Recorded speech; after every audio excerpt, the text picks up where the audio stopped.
कि 3 महीने पहले ही आपको इस बात का अंदेशा हो गया था जो आज हो रहा है, किस आधार पे आपको अंदेशा हुआ था और क्या अभी जो सरकार में चेंज चल रहा है, बदलाव का मामला चल रहा है, आपको लग रहा है कि इससे कुछ चेंज होने वाला है? देखिए, अभी पहले पूरा घटनाक्रम जब हो जाएगा उसके बाद इस पे विस्तार से हम अपनी बात कहेंगे। लेकिन जो हरियाणा में जो सब हो रहा है वो हरियाणा के जन भावना के दबाव में हो रहा है और हरियाणा की जन भावना, जनता ने मन परिवर्तन का बना लिया है।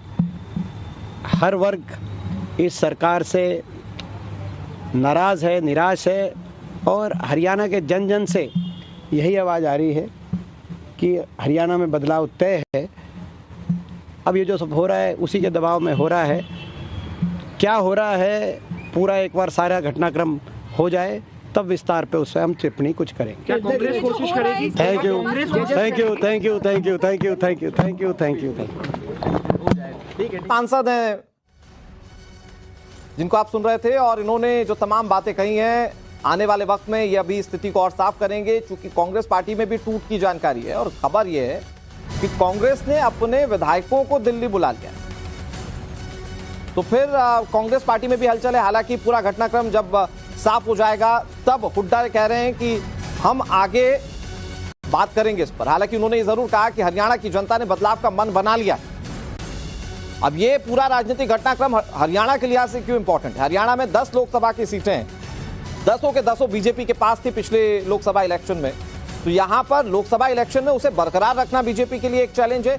दूसरी बड़ी बात यह है कि आने वाले वक्त में यहां पर विधानसभा चुनाव भी है, तो यहां पर चुनाव हो रहा है। बनाए हुए हैं। We are keeping a close eye on all the developments.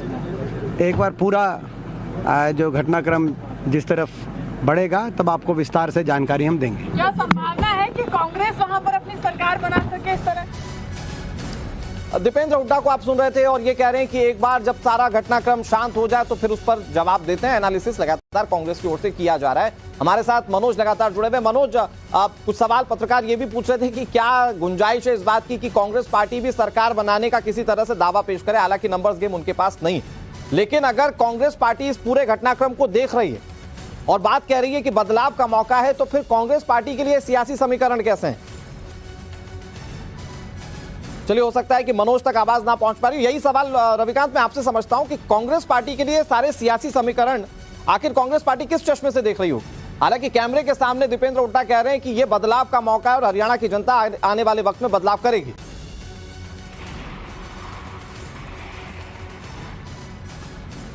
देखिए अनुराग, आपने दीपेंद्र हुड्डा को सुना। उन्होंने कहा कि कांग्रेस पार्टी जो है वो पूरे घटनाक्रम पर नजर बनाए हुए है और पूरे घटनाक्रम के बाद ही वो कोई टिप्पणी करेंगे। यानी कांग्रेस पार्टी जल्दबाजी में इसलिए नहीं है क्योंकि फिलहाल उसको इस पूरे डेवलपमेंट में कोई स्कोप दिखाई नहीं दे रहा है।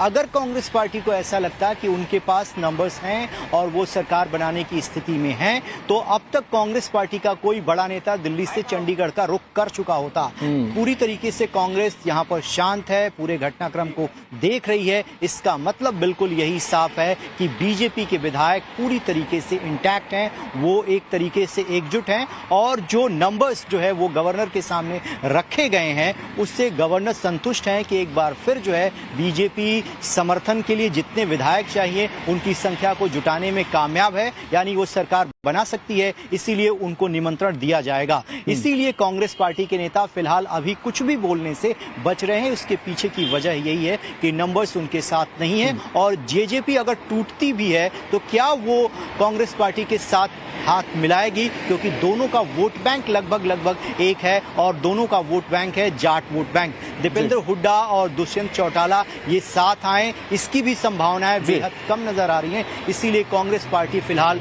वेट एंड वॉच की स्थिति में बनी हुई है।